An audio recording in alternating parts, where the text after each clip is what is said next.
안녕하십니까 성도 여러분, 최성수 목사의 말씀 묵상 시간입니다. 말씀 묵상은 그리스도인의 온전한 예배를 위해 서로 세우는 교회에서 제공합니다. 오늘도 주 안에 거하시면서 성령님의 인도하심을 받으시길 바라고요. 하나님과 이웃에게 복음에 합당하게 반응하며 사시길 축복하며 기도합니다. 오늘 묵상 본문은 누가복음 3장 23절로 38절까지의 말씀입니다. 예수님과의 관계 안에 있는 나는 누구인가? 이 제목으로 말씀을 묵상하겠습니다.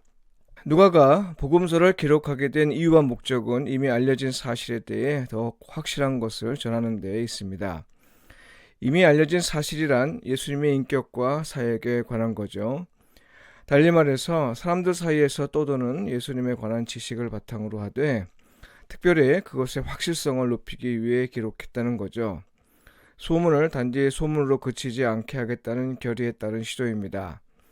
이를 위해 누가는 기존에 구전된 자료나 기록된 자료들을 참조하여 기록했습니다. 누가복음에 마가복음이나 마태복음에 없는 기록들이 여럿 나타나는 것은 바로 이런 이유에서 비롯하죠. 게다가 같은 내용을 두고도 다르게 기록한 건 누가가 기존의 자료를 기계적으로 베껴 쓰는 수준이 아니었다는 거고요. 참고 자료를 바탕으로 저자 나름대로 해석한 결과이기 때문입니다. 그러함에도 불구하고 성령의 감동으로 기록되었기에 설령 다르게 기록되었더라도 세상의 구원을 위한 하나님의 뜻과 관련해서는 모두 일치합니다. 오늘 본문에 등장하는 족보와 마태복음에 나오는 족보는 이런 맥락에서 이해되어야 합니다. 따라서 족보를 대할 때 중요한 건 저자가 우리가 믿는 예수님을 보는 관점, 특히 예수님과 우리와의 관계에서 예수님이 누구인지, 그리고 그와의 관계에서 우리는 누구인지를 이해하는 저자의 관점을 파악하는 겁니다. 마태는 유대인을 대상으로 복음서를 기록했죠.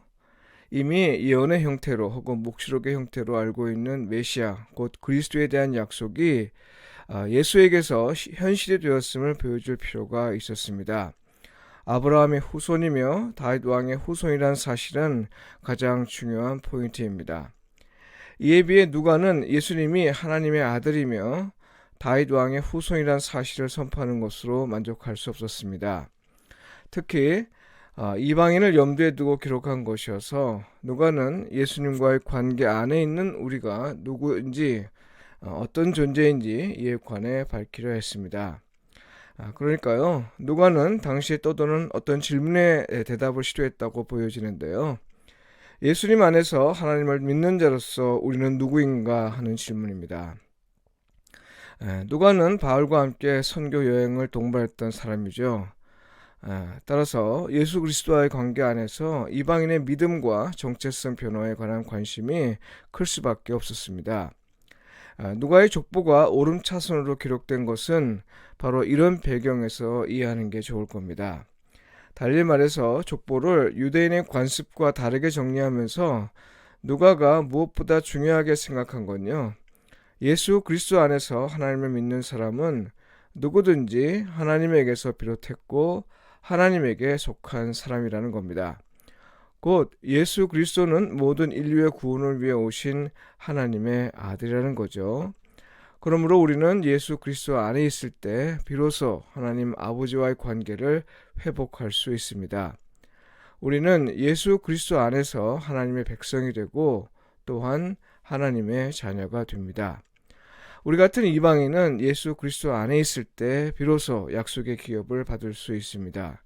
그러므로 믿지 않는 사람에게 예수 그리스도를 전하여 하나님을 믿도록 하고, 그래서 구원자이신 예수 그리스도 안에 있도록 하는 건요, 부담을 주는 일이 아니라 복을 주는 일입니다. 우리가 힘써 하나님의 사랑을 전하면서 예수 그리스도를 전해야 할 이유와 목적인 거죠. 기도드리겠습니다. 주님, 예수님을 통해 우리가 하나님의 자녀임을 알게 되었습니다.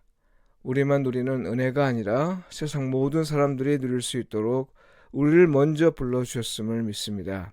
우리가 예수 그리스도를 전하게 하시어 아직 믿지 않는 사람들이 예수 그리스도 안에서 하나님의 자녀가 될 수 있게 하소서. 그리하여 우리 가까이 임하여 있는 하나님 나라의 백성으로서 사는데 부족함이 없게 하소서. 예수님의 이름으로 기도합니다. 아멘.